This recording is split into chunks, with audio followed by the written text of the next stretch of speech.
questions. We'll get started that way. Perfect. Hey guys, it's Robert Gardner with the Robert Gardner Wellness Podcast. I'm here with Michelle Marie of Mobile Massage Mastery. Welcome, Michelle. And what do you want to talk about? Hey, thanks for having me. I'm super glad that Rebecca from Badass Body Workers introduced us. Yeah. I've seen a lot about you and actually took one of your Thai massage classes online during our first isolation. So it's good to connect with you. Thanks for having me. I guess we can talk about my new venture that I'm doing. I have been a massage therapist for 22 years almost, and have been doing mobile massage my entire career. Throughout these last 10 years, I've had several therapists who have come to me to mentor them of how do they get started doing mobile massage. Many people don't realize that there's much more that goes into it than just showing up at someone's house to do an hour massage. So I decided to create a course to cover all these things, you know, with safety and scheduling and finding an accountant and making sure you're following all the rules and regulations for your jurisdiction, and how to get clients and keep them. So in the process of that, it turned into a book. So the course has been submitted for CEs, and I'm just putting the finishing touches on the book. So that's still in process. And over the course of this, it's just been amazing. The therapists that I've talked to, I've met a couple of therapists that have been doing this for almost as long as I have, who are kind of in a different setting. Some just resort hop and don't even have a location where they actually live. Some are on the waters the whole entire time. So there is a wide variety of things to do mobile massage. It's not just going to someone's house. So I'm going to kind of share my story and feature some other therapists and have it be informative as well as a little bit of my experience and background. Cool. What do you find as an educator? What do you think most therapists, because you're so in touch with the individual therapist and what you're teaching, what are they confused about? Or what surprises you as a teacher where you're like, wow, that's what they have a question about? Well, asking how much they should charge, or if they should charge more than what they charge at a brick and mortar location, would be one of the things. There's been, you know, messages sent to me of screenshots where men are asking questions that they might find. I can, you know, immediately spot out that this is not going to be the client that you want to go see, but they might be confused about it. So Yeah. I kind of tell them, if they have to ask someone else if it's okay or not, it's probably not okay. No one knows their experience and what they've been through in their life. So if they have to second guess a message, then it's probably not someone they should be seeing. Yeah. I'm constantly perplexed as an educator at the questions students ask. So I post videos constantly, and they say, "What kind of mat do you use?" Yes, I get, you know, what kind of table should I use? What stool should I use? What shoes do I wear?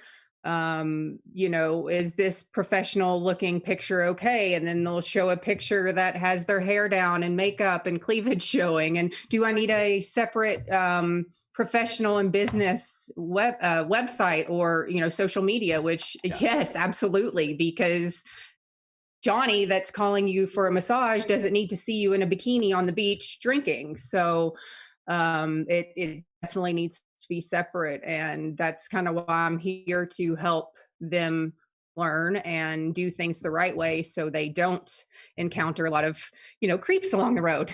Yeah. Yeah, the dealing with the personal and professional is something I have an ongoing discussion with students about, and social media continues to grow, so it's inordinately complex. Oh, yes. So what do you wish the general public knew about mobile massage? like outside of our industry. We have a little more of an idea, but when it comes to the general public, what do you get from them? I think for the public, a lot of them still need to be educated. There are obviously many places that people can go to get happy endings. And I'm in South Florida, so I'm constantly getting messages asking about this service. They might not use that word specifically, they might ask for full service, full release, full body. Do I have a special menu? So for the public, I'm going to say if someone is a licensed massage therapist, they are not offering these things, and they need to realize that a professional who has went to school and has tons of education is going to be coming into their home establishment, wherever they may be, and to try to make the therapist feel comfortable as well, because it is uncomfortable for a therapist to go into a setting where they have no idea what they're getting into. I've been in people's homes and they take me into their bathroom to set up a massage table, which is not ideal for me, but that's where they want their massage. So, with the public, I also suggest it's more of the therapist's job to let the client know. But if there's allergies, if they have kids or pets, the public can ask how big of a space do they need. And I also tell the therapist you need to find out if there's stairs, where do you park, any other information that's helpful, so it'll make things easier for you. Always show up a few minutes early, but don't be extra early, because sometimes you'll get to the client's house and they're eating dinner or just starting dinner or finishing a workout, when the public should also respect the therapist's time. Like when their appointment time starts, that's when they're supposed to be on the table, and the therapist shouldn't have to sit around and wait for them to put the kids to bed or finish cooking dinner or working out or whatever else they're doing when they have a scheduled appointment. I think I'm more controversial than just mobile massage, because I actually support therapists having home-based practices, which is the only thing I think as controversial. Those two things are different for different therapists in different locations, in different regulatory environments, in different states. So it's hard to make a one size fits all for every therapist. Right. Yes. In Florida, we are not supposed to have clients coming into our house. I haven't really looked greatly into that because I don't want anyone coming to my house anyways. But to Yeah. my knowledge, if you are approved to do it, it has to have a separate entrance. There has to be bathrooms. The health department has to come and inspect it. So I just prefer to go to them, no overhead, don't have to have people in my home. So Yeah. mobile is what's worked for me, while it is a lot of driving and extra time that people don't plan for. A 1 hour massage ends up being almost 2 hours, depending on how far you drive. And that has to be taken into consideration too. And also with the public, when they call me for a massage and they're 30 minutes away from my house, and I tell them, it's 150, $175, they're like, that's way too much. And I say, I'm sorry, but an hour is turning into 2 hours, and I'm bringing a premium service to your location. I do have two professionals that I work with where I can rent a room for an hour at their clinics if I want someone to come to come to me, and I do offer that as well, to give them a little bit of a less expensive price, but then they're having to drive there and get out in the traffic. So it is really their preferences if they want to pay for the luxury service or not. Yeah, I love therapists having more options and a better idea of what they could potentially do business wise. I suspect over time that these sort of niche bodywork services are the real future of our industry, and they're not going to be delivered by big box chains. Right. I've also taken a lot of CEUs, CEs, and I also own Cupping Canada and Cupping USA. So I'm very big using cupping, and I'm well known in South Florida for cupping. I also did pediatric massage with Tina Allen, and I have a lot of families. So often I can go to one house and I'm there for 5 hours. and that's my day because I have these extra skills that will help me assist the whole entire family instead of just the parents. So Yeah. I always tell students to learn as much as you can. I mean, Thai massage is another great thing for them to learn that they can add in if they are, petite and they don't want to carry a table, they can take a Thai mat and lay it on the floor and not have to worry about the additional weight carrying stuff upstairs and stuff like that. So learn everything you can and make yourself stand out so the public will want to book you and use you for not just a regular massage, for everything else that you have to offer as well. Yeah. The thing I see with students who study with me online is they get their mat, they start building a mat-based practice, and then they're starting to compare and contrast. And they go, wow, I can, like, this is so light, it's easy to transport, and I don't have to use like oils. And I go, well, yeah, but I don't think to focus on that as something to like use it to market my classes. Make sense? Right. Yeah. Right. Yeah. It just one of the differences that I accepted, long ago, that yeah, it's like ideal in some ways if you want a mobile practice. The marketing that goes on, I suspect, is also maybe similar to cupping.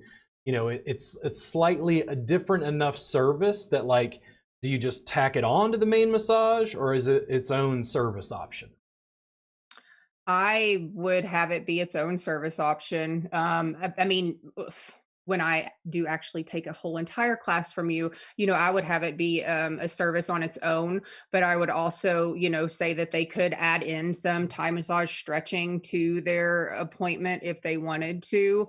I feel that when I get a little bit older, I might, decide to switch and just do Thai massage and not have to carry my table around because I've been carrying this table for 20 years and I have a torn rotator and bad back, and it does take a toll. I'm doing 6 to 8 massages a day almost every day, Yeah, with probably 3 to 4 hours of driving. So, and my clientele, I have celebrities, professional athletes, bodybuilders. So I'm not dealing with, you know, tiny little people that are easy and want Swedish. It's a lot of work on myself, hard for me. And so I do a lot of self-care. I work on myself. I cup myself. I get 2-hour massages every week. I do acupuncture, hot yoga, go on hikes, kayak. So I try to have a little bit of balance, but just after COVID, we shut down. And then when things started opening in Florida, it was just balls to the wall. I mean, I have to leave town to take a break because yeah,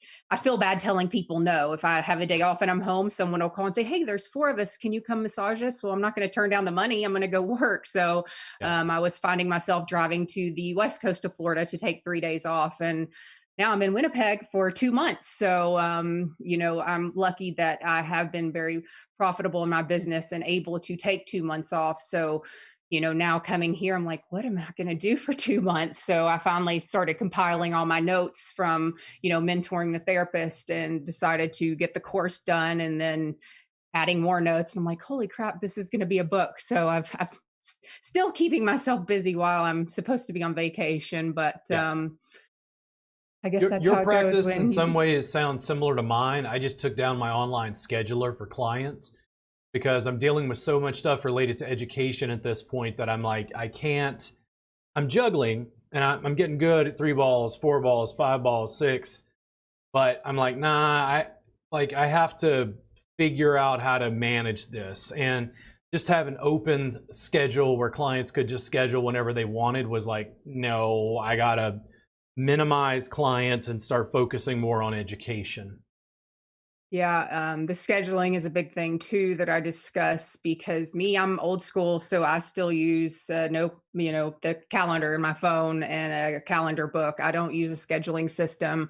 However, I did just chat with someone, and I might decide to start using his system because he is able to track where they are scheduling. So it can be the appointments can be offered to them for a day that I'm already in that area.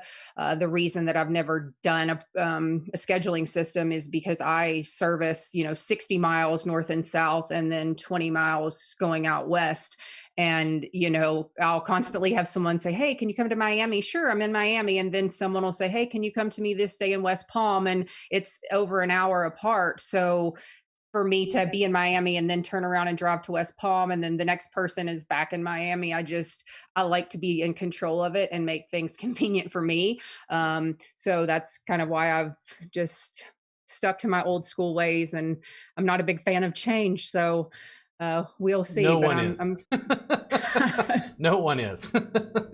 Yeah, so I don't know what I will do. My clients, I have a lot of clients I see every week, same day, same time. A lot of them are flexible to where if I do have someone that says, "Hey, my sister wants a massage, can you stay later?" Then I can message my next person and say, "Hey, can I come an hour later?" And so it's easy for me to communicate with my clients. And I'm big on new people screening them. Like I just don't want someone getting onto my online scheduler and scheduling a massage with me and me not having any communication about their needs and what type of massage and who referred them, because unfortunately you need to really screen someone that you're going, even when they come to you, but more so going into their place that you don't really have any control over. So I'm very big on screening and red flags, and you don't need every client. So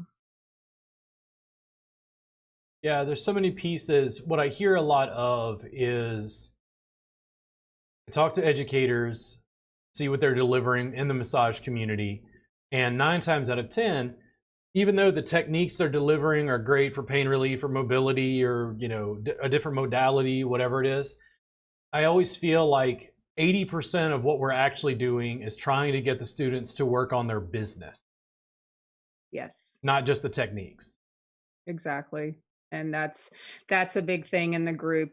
People are asking, "Do I need an LLC? Do I need an S corp? What should I do?" And I'm like, "Please stop asking people on Facebook. Go talk to an accountant, because nobody knows your business." Yeah.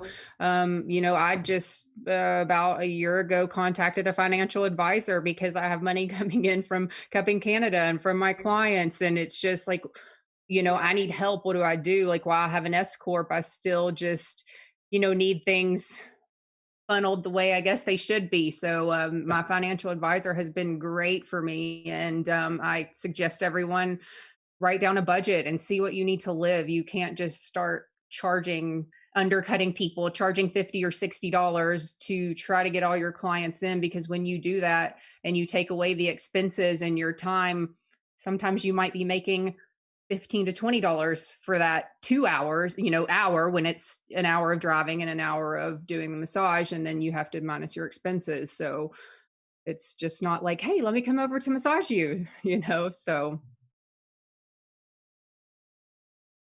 Yeah, the devil is always in the details, and working with students interactively, like kind of mentorship, apprenticeship.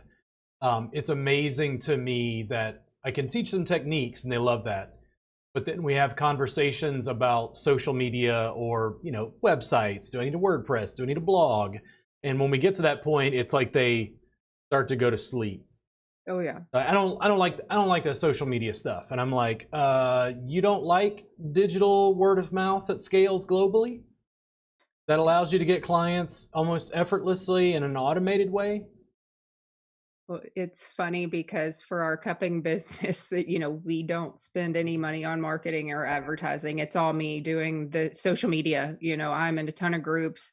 I network with so many people, and that's what I tell students is network with everyone, even other massage therapists, because everybody does not do what you do. So I have a good friend, she does lymphatic and Swedish and Reiki, and when I don't do, I mean, I can do Swedish, but I rather not. That's not my specialty. So if I have someone interested, then I refer to her. And when people are looking for deep or cupping or sports massage, she refers out to me. So we've both helped. She's one of the ones I mentor, and we both have helped each other's business grow. When I was first dealing with her, she was a bartender, went to massage school, and so I've been, helping her for the past year and a half. And so when she started to do massages, she was sending me messages that she got from men, and she said, "I can't do this. I don't want it to deal with men. I just want to see women only. How do I do this?" And I said, "You just have to make the switch, and you have to put it out there and say that you're not working with men." So she's actually switched, and she sees females only, and now she's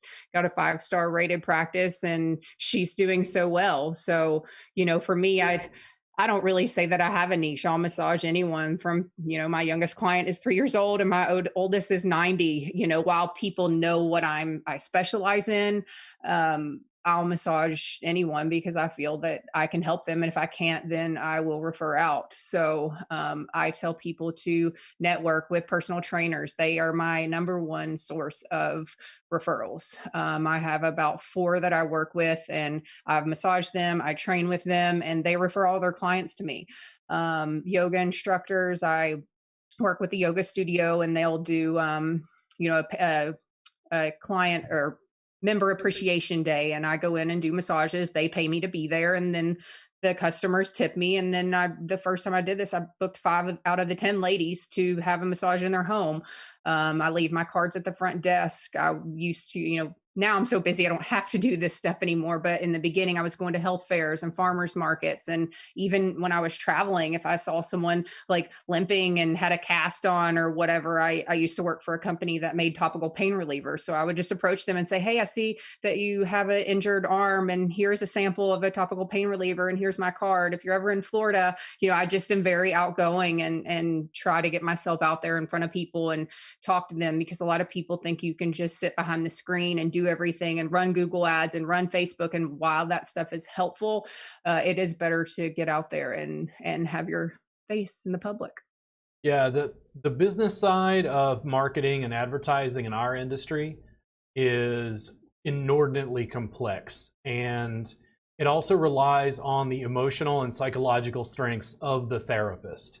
I Oh yeah. talked to a lot of students about, social media production, but it's because I play to my strengths, and my strength is I can speak extemporaneously for an hour about something I don't know anything about.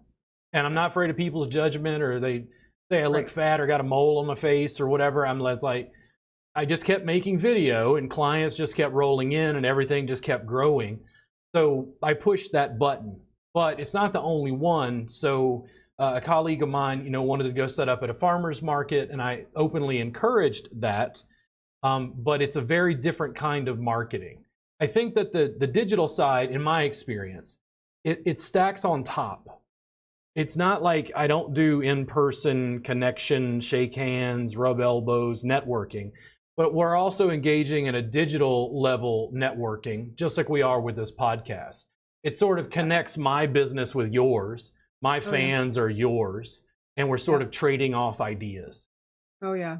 And that's what I feel like. There are so many educators and companies that I network with. That's one of the things I'm doing in my book and in my course. I'm the companies like that I've used the massage table for many years, or the stools, or the insurance, or who I've learned, modalities from. I'm partnering with a lot of people to mention them in my course in the book. So, and some of them will have a discount if they go to these companies. So I've been attending trade shows for 20 years as a sales rep for some of the larger companies. So like I said, network with everyone. What are you selling? Tell me about it. Just because throughout my whole entire career, I really haven't paid a lot for oils or tables because of all these people I know and how I network with anybody. I'm constantly having people give me free stuff because they know I'm going to promote their product and bring them more business. As instead of me just buying a $400 table, they know that I'm going to send them much more business than that. So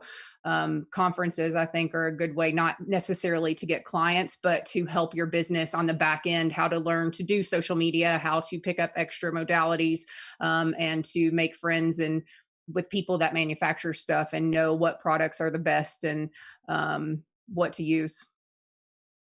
Yeah, there's so many layers. And one of the things I noticed when I got into continuing education was you started to notice the gaps from core curriculum, and this also depends on like what state you're in. Texas has a 500-hour program, and the 500-hour program just isn't enough to cover, how do I deal with my taxes and accounting? How do I deal? Do I have an LLC and S corp? The things you were talking about. They can give them 70 to 80% of what they need to do the body work and massage, but the business side, they would need way more time and hours. And frankly, even myself, when I went to school in 2002, I think, almost 20 years ago, it just wasn't something I was inordinately interested in because I didn't really know how I was going to build a business. At that point, I was just trying to get the core skills. So as a continuing education provider, I'm trying to supplement in the digital realm, supplement their education for business. But there are a lot of disparate views. And then you're dealing with one of my favorite topics, regulation, especially state to state, because each state has different rules. So I wanted to ask you about this. I just saw your post about that. Yeah, like, is it frustrating to you that you get a contact from somebody in some state and they say, does your class give me CEs in this state? Oh, yes. So Okay. we're cupping Canada, cupping USA. So we always get these emails. Can I practice cupping in BC? Can I practice cupping in California? And it's like, and I tell people, listen, we are in Canada and the US. We teach online, we teach globally. So we don't know all the rules and regulations. So you should contact your association, your governing body, your health department, your insurance to make sure that you're covered because it's impossible for us to know all these things. And I even have had people write me back and say, you're the one teaching the course. You should have these answers. Ooh. And, and it's hard for me. I want to write back, you're the massage therapist and you should know these answers. So, I actually just went to, I contacted AMTA to see, someone had mentioned that they would have a list of the regulations for mobile massage or for cupping for every state. They do not. They referred me to NCBTMB. Yeah. I asked them. They do not. I was told to contact each state individually, and I just do not have the time for that. Yep. So and so here, and it was weird during COVID. So my business was I was teaching online already. But when the in-person piece of my business fell away, I've spent a year massaging a keyboard. Like, I came out of COVID with a much more robust business where I'm using 4 camera angles and teaching across 4 time zones for like 75% of the cost. And the students, as we're coming out of COVID, are like, I don't understand. Are you not teaching in-person classes? And I'm like, I don't think I can afford to anymore. And they're like, what? That's where then, because I'm teaching online, the students are like, well, okay, cool. I can just take your class online. And I'm like, hold on. Does your state accept NCBTMB approved home study classes?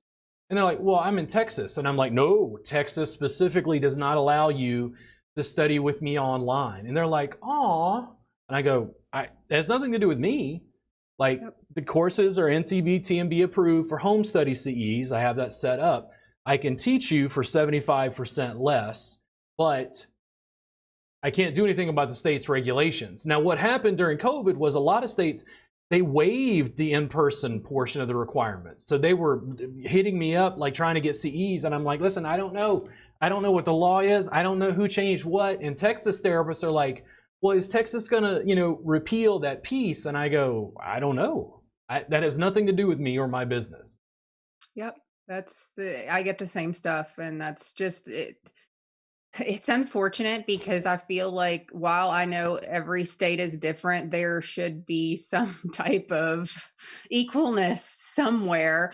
But unfortunately, it's not like people are messaging us all the time because, we're based in Canada for the cupping business. I mean, we also have Cupping USA, but BC, they're not allowed to do cupping. So yeah. We constantly have people messaging us, well, why can't we? What can you do about this? I'm like, we can't do anything. You need to talk to whoever regulates stimulates you guys. And, and a big problem of it is that I feel it's because there's educators that mix Eastern and Western medicine, and then they have therapists telling people they're releasing toxins, and this mark is purple and it means you're a smoker, and I pulled smoke from your lungs, and here's a cup kiss. Like, that is all out of scope and it shouldn't be being said. So I understand where they're coming from, because it's really, there's just too much confusion, which, that's why our course is evidence based, which you're going to talk to Paul and he'll go into all that when you guys discuss it. But it's, really the therapist's responsibility to make sure they're doing everything the way that they should. Talk to your Department of Health, talk to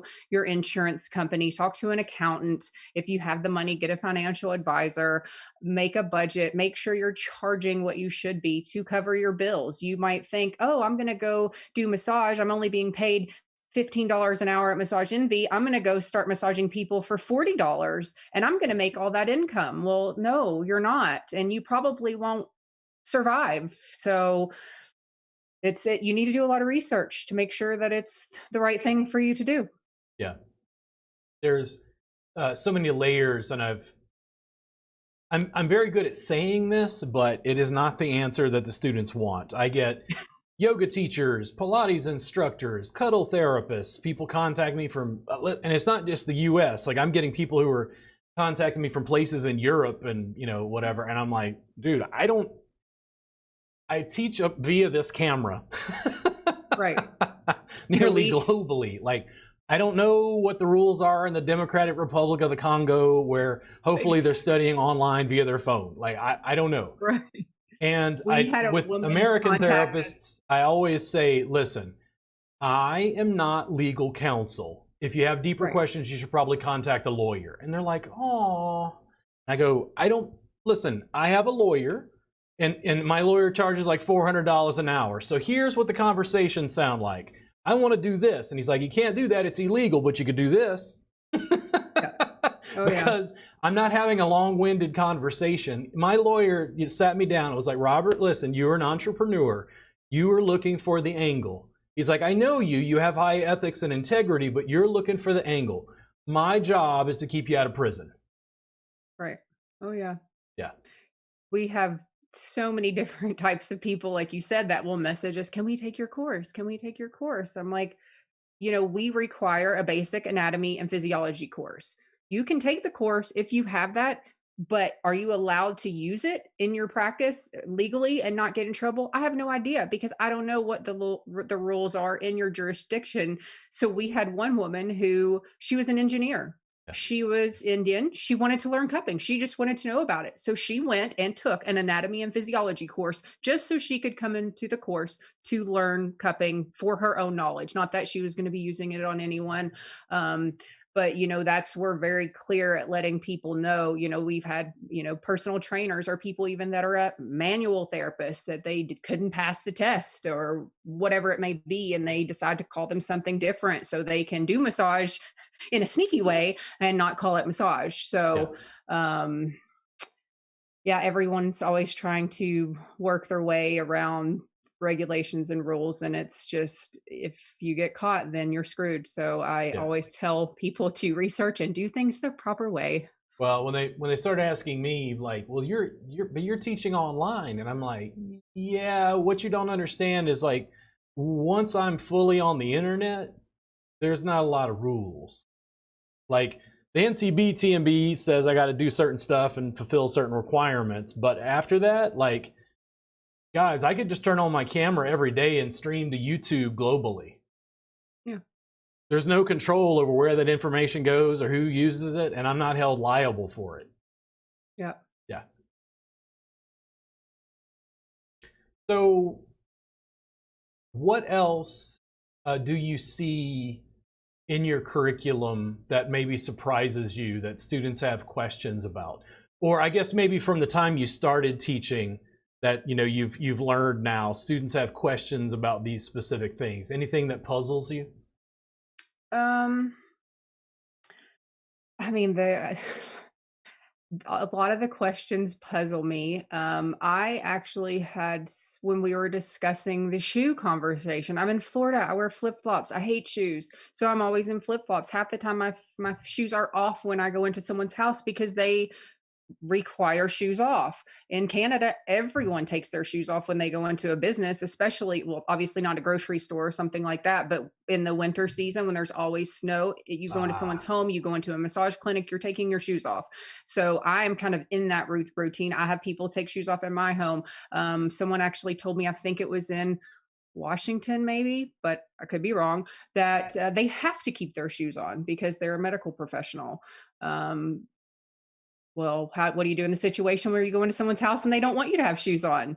yeah. So, bring an extra pair of shoes. That's, and then have it be an inside pair of shoes. And if they allow you to do that, say these shoes have never been worn outside. So because I'm a medical professional, I need to have shoes on. So, other things, it's really, how do I market myself? It's just the basic things. How should they market themselves?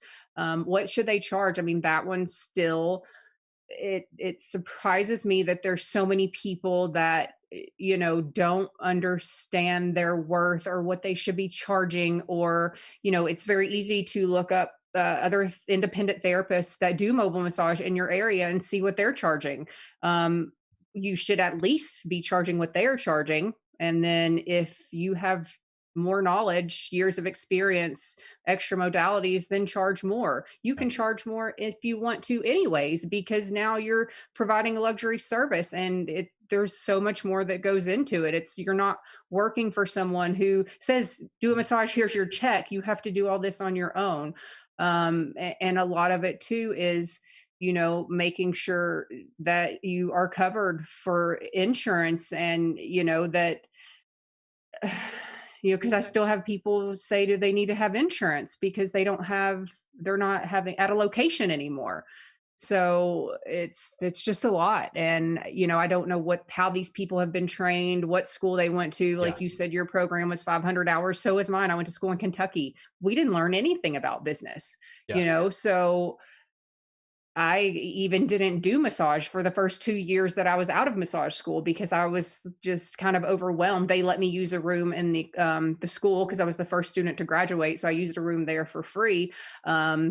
But I was still teaching. I was teaching preschool at the time, so I wasn't really trying to grow my business. And then I moved to Florida and realized I could make so much more money doing massage. And that's when I kind of switched. So I was just having all these questions. And in the beginning, I need every client. And I was starting out and I was doing $50 an hour, and then quickly went to 60. And then people were telling everybody. And then I'm driving so far for $60, and I just kept having to raise my rate. So, now I'm, $100 an hour, but that's within 15 minutes of my house. And I have many people, it takes 5 minutes to get there. So for me, that's a fine rate for me. I'm okay with that. But then if someone calls me and they want me to come down to Miami, I'm charging $300 an hour. And the pricing is something else you have to be careful with, because when you holler $300 an hour to someone, they're like, well, what am I getting for that $300? So I'm very clear as that, you're in Miami, it's an hour drive each way. So it's 3 hours of my time. So I have to charge $300 because I could stay in my area and massage 2 more people and not lose the money that I would have for driving there. And some people understand it and some people don't. And then I have other therapists that are closer to the area that I refer out to. So don't, a lot of people are afraid of their competition. It's like they're not really competition. Like everyone offers something different. So get massages from the people that are your competition and see what they offer, and then try to do better than them. The market comparison I would compare with massage, and massage as a commodity, is what McDonald's created with the hamburger. You had McDonald's, and McDonald's cornered the market, having places everywhere selling a fairly standardized hamburger, fry, and a drink. Mm-hmm. And then do you go into that market and say, I'm going to produce a hamburger, fry, and a drink less expensively than McDonald's? Because that's what massage therapists want to do in comparison to Massage Envy. They want to say, okay, well, Massage Envy charges 60, I'll charge 50. Yep. And then I think it's a loser's game, because instead of carving out a niche market of people who want what you do that's different than this commodity service, you're making yourself go head to head with this commodity service and then arguing about price. Yep. Oh yeah. I mean, I have some clients that do go to Massage Envy because they just like to go and get their massage, but then they'll call me and say, "Hey, I need a real massage now." So then I'll go over and do a 2-hour massage at my $200 rate. And they, they don't even really want to deal with Massage Envy anymore because they're not getting quality massages, but they have so many built up because they roll over if they don't use them. So, and I said, just go in and get a foot massage then. Surely you can get a decent foot massage. So there's a So, local hamburger joint that I think is expanding. At least they were pre-COVID, called Hop Dotties, and Hop Dotties I think uses grass-finished beef and artisanal buns they bake themselves, and all their sodas are sweetened only with cane sugar. And it's like a hamburger fry and a drink probably costs $15. And I go, still a hamburger fry and a drink. What's the difference? They're like, well, it's Hop Dotties. And I'm like, okay, you need to create artisanal niche services within the massage and bodywork world. Don't try to look like everybody else. That's the failure. You have to offer something different. And then they go, well, what do you do? And I'm like, well, the reason I talk about business is you can't really do what I teach without having some business acumen. The sessions are 3 hours long. They cost $300, and it's completely clothes-on and mat-based. I do not own a massage table. yeah. Now, when they hit my website where I used to have my online scheduler, there's nothing available for 2 weeks. And it's like, and it's not everybody, but the people who wanted it were like, dude, this is amazing. And that was how I cornered that little market. It was just by offering something different. I focused on pain relief and mobility because that was my bread and butter, but it was like the failure was if I just tried to compete in a commodity market offering a massage. Then all the consumer wants to know is like, why is my price more expensive than the other place? Yep. Oh yeah. Yep. I mean, when I first started, I was about the same as most people in the area, but then I've quickly raised it. And I still have clients messaging me saying it's too much. And I'm saying, I'm sorry. I hope you can find someone that's good enough to assist you at the rate that you want, but that my price is what it is. I have almost 22 years of experience. If you want to go to someone else that charges $50 and's only been doing it for a year, that's on you. I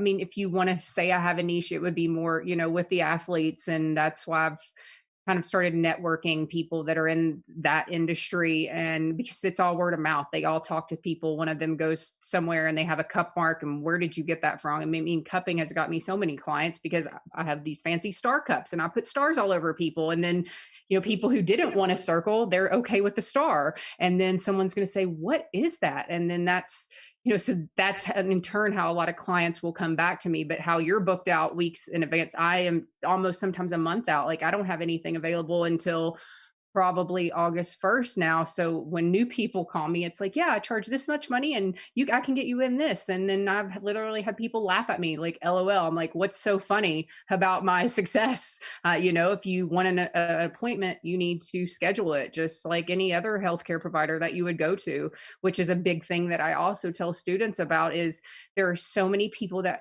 will want a massage now. Like you're just sitting around with nothing to do and you can go and assist them. So I kind of tell them to don't take last minute massages on the day of, have them scheduled for the next day. I mean, in the beginning, I did not follow that advice because I was new and no one ever told me this. So I'm like, yeah, sure. I'll come to your hotel at 10 o'clock at night. Like, because in the beginning I wasn't really worried about it. I just wanted to get out there and get the clients and be busy and make money and start my own business. And luckily, I never had any issues. But I think things have changed a lot in 20 years, and there are, many more things that students need to be aware of. Going to someone and last minute they can wait. They don't call their dentist and say, "Hey, I want to come in and get my teeth cleaned right now." It's like, no, we can see you in a month or two. So yeah. I think getting the public to look at our work as artists as opposed to service providers can be beneficial. Yeah, I just had a read a comment the other day, and a girl changed her. She was having problems with getting these requests, and she went by Lotus, not this name, but like Lotus Massage or whatever her name was. And she changed it to Lotus Therapies. And that has greatly reduced the amount of calls that she has been getting. And I thought that was an excellent idea to remove the word massage from your name and have it be therapies. And then when they go to your website, they will obviously see that, and a lot of people want to put that they offer non-sexual massage, which if someone is Googling a sexual massage, then your website might come up in their search. And we know people don't read, so they're just going to contact you to book the massage. So Yeah. I think it's very important that you look like a professional. While you can have some kind of verbiage saying that you are strictly professional, it's therapeutic only. Um, I wouldn't really put words like sexual on the website too, because people just Google Yeah, stuff and start the thing contacting that people. I'm most perplexed about is I'm getting ready to rebrand again. We had a trademark filed. The trademark was declined after 3 years. And then the students are still having this debate in our subscribers group. They're like, what do we call it? And then most of what I've heard over the years is I would work on a massage therapist, give them a session that was 3 hours, and they're like, dude, this stuff is amazing, but this is not massage. And I go, Yeah. great, then we don't need licenses in all 50 states. Yep.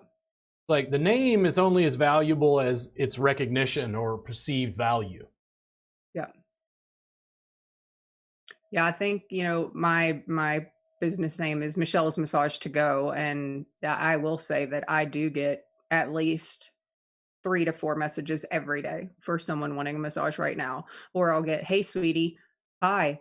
What are you doing?" Like, they don't even say anything, and if they're approaching you like that, you should already know this is not the person you wanna see. If someone is texting you for a massage, they're gonna say, "Hey, my name is Tony, and I injured my hip playing racquetball, and I need to get a massage. When are you available?" They don't just say, "Hey, sweetie," and then wait for you to say something. So I'm not very friendly sometimes when I write back. I'm like, "How can I help you?" Or no, I wrote, "You have the wrong number."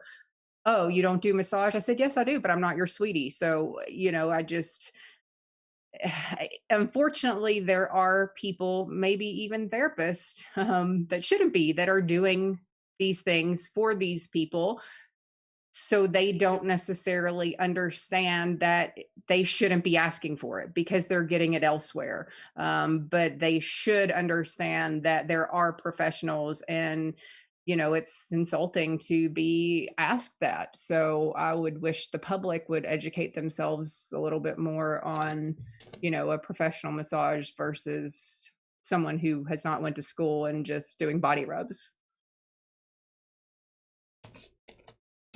I'm big on personal responsibility and taking some flack because I essentially go, massage therapist, go teach people what you do. And they go, wow, they all think we, engage in prostitution. And I'm like, okay, so teach them otherwise.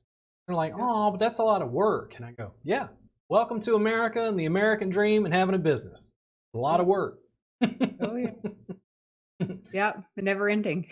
Well, I mean, for you and I, we've almost been working around the same time. Sounds like you've been in the industry a little bit longer. You know, we ride or we're standing on the shoulders of the people who came before us. But my contribution to the people below me, the people who came before me, is to help push the industry forward, in new ways, which I think a large part of what I did was just online. And that was a revolutionary thing for my business and for, I think, the concept of what massage and bodywork was. Um, but I don't think it's done yet. Right. Like I tell people, like I got another 40 years if I'm solid. Like 80, I'm at 44 right now. I'd be 84. I'd be happy to retire at 84 if I need to. And the thing is, like 40 years. What does 40 years of video production look like? Yeah. Oh, I know. It's so funny because when COVID started and we had 4 courses planned, and we all in 4 different states within the same month, and we were going to have to cancel them all. So I'm like, what are we going to do? Like, I don't want to refund all this money. So I said, we have to go online, because we had been talking about it for a while, but so many people, they want to be in person. They get more credits or whatever it may be if you're in person. So, we went to probably 4 Best Buys, no video, no webcams.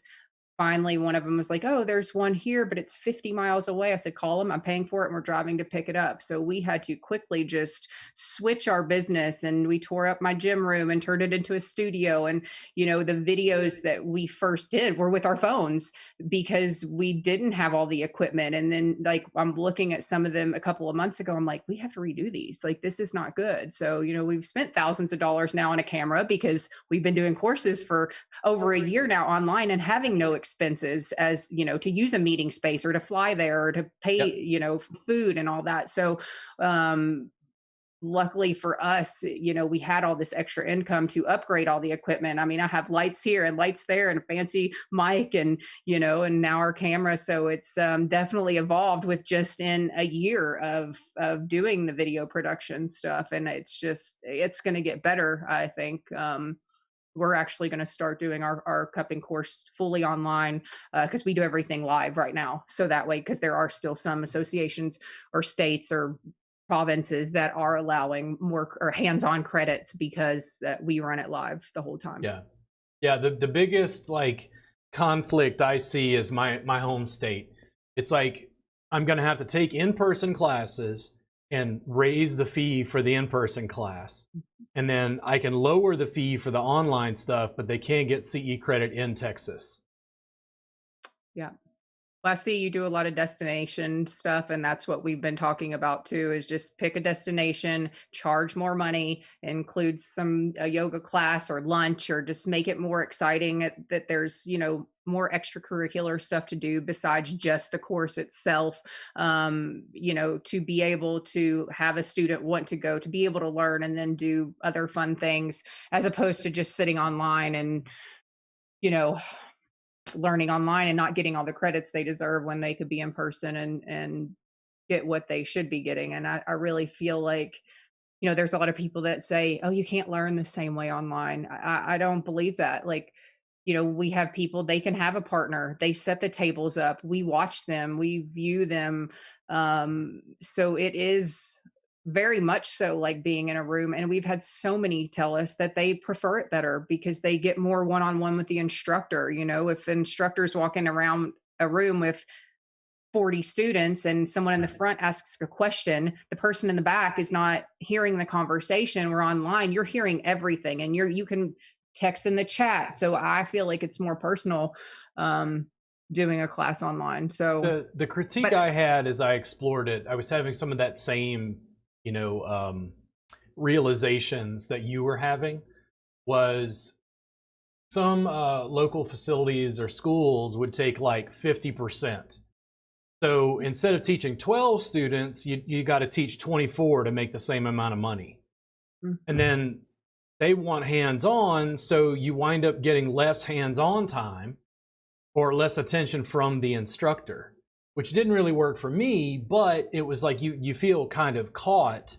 And then I'm like, if I'm online and I'm flipping camera angles live, I'm answering text messages and phone calls live, I'm responding and going, hey, Cheryl in Iowa, listen, when I do this, I want you to watch this real quick. And I flip camera angles, and she texts me and she's like, that was amazing. Like, they can't believe that it's responsive.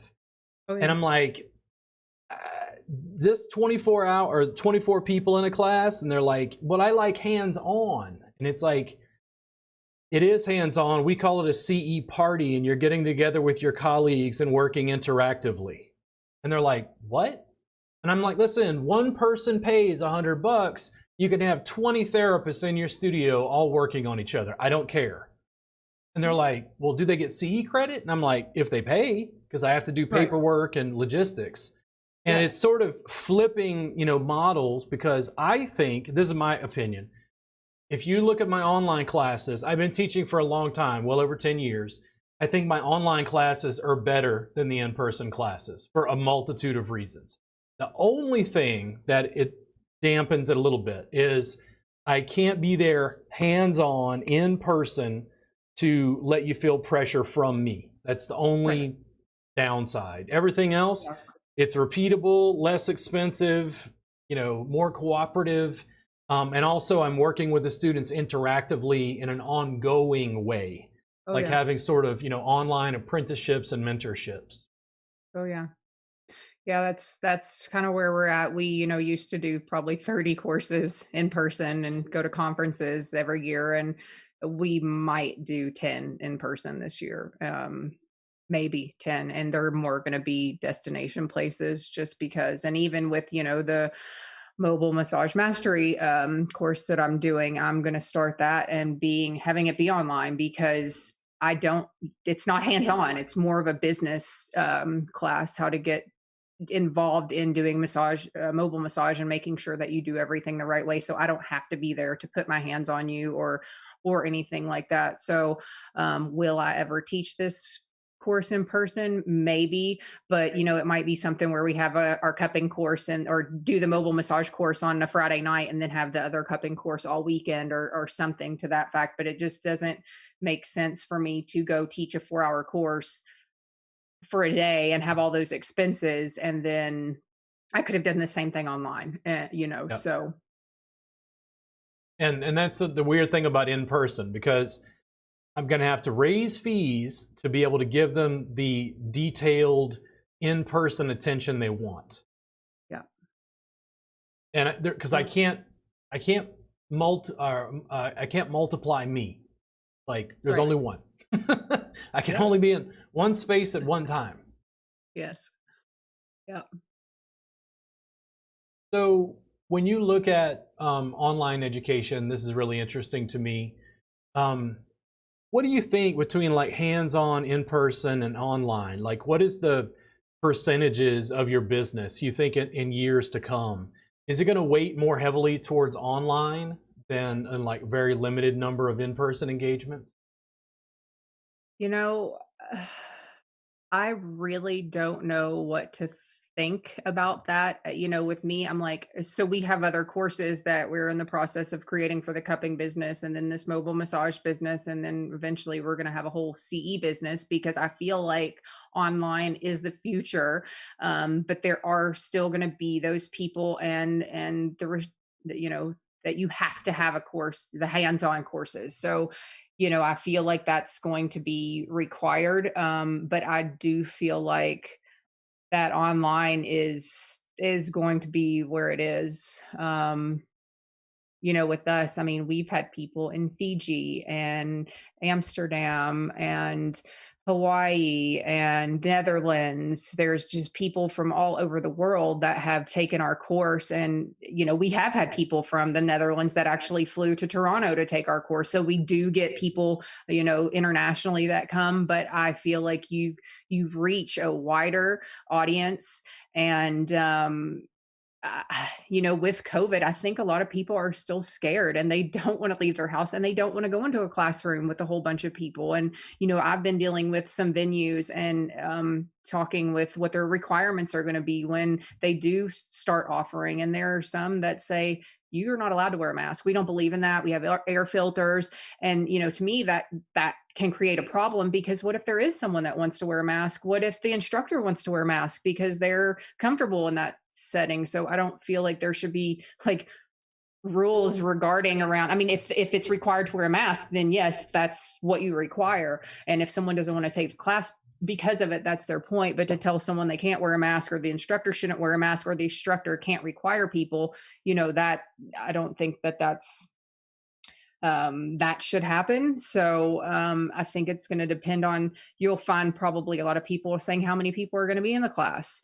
How big is the room? I feel like there's going to be more questions about the group size, because of us, when we teach in person, we get 40 to 60 people in a room, but, sometimes we're in a huge ballroom.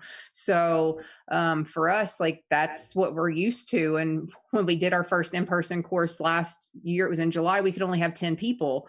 Luckily we found a place to where the expenses were low. We don't ever do 50% share, by the way, just because we know how many people that we get in there. So Well, we want a that's flat an fee. extreme example, but it Oh yeah, has yeah, yeah. happened Well, no, I before. know Yeah. there are venues that request that, or they want a certain percentage, and I'm like, nope, we're paying you a flat fee because I know the people that we can get in, and we work too hard to get the people in there, and I don't feel that they need to have 50%. Um, so I feel like some people are just not going to want to be in person anymore. We're going to the AMTA conference at the end of August, and it's in Florida. And Florida's been wide open for probably about a year now. So um, I don't know how it's going to be. When I first talked to them, there were 14 booths. So last we booked ours was probably 3 or so weeks ago, and there were 40 vendors. And I don't know what the turnout's going to be like because I don't know if people are comfortable. I mean, obviously, you see pictures of Florida and concerts and everything that's happening, and people are out there, but I don't know how the therapists are Yeah. I comfortable think that in that that I situation. don't think we know numbers yet, but I think that Yeah. our industry, my suspicion is, was hurt very badly by Oh, yeah. COVID. A lot of therapists have left the industry, moved on, got other jobs, made a career change. Um, I feel like the ones that stay are going to be able to like rebuild even faster because so many people are looking for massage. But Yep. I do think it's had a significant impact on us.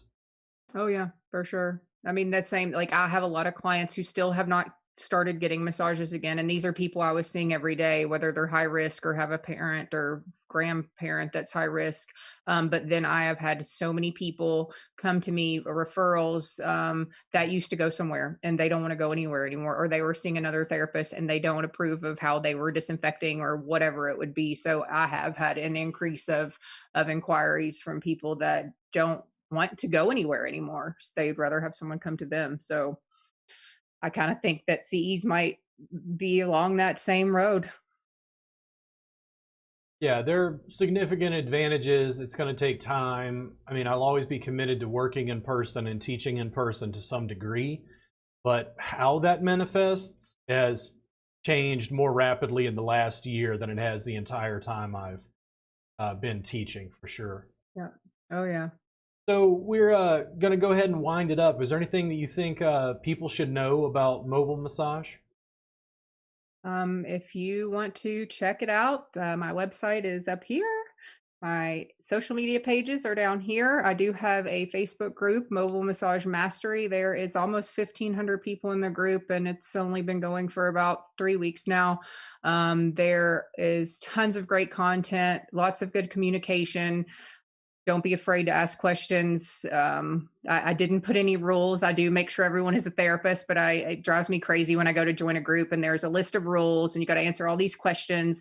I do screen to make sure everyone is a therapist. But no drama, no this. Like I haven't had to say any of this, and there's almost 1,500 people in there, and everyone has been super professional. There has been no issues. I haven't had to delete posts or remove anyone, so it is a really great community for anyone wanting to start out as a mobile massage therapist or to transition into one from working for an employee or your own brick and mortar location. If you're trying to get out of that to save, some overhead, check it out. Cool.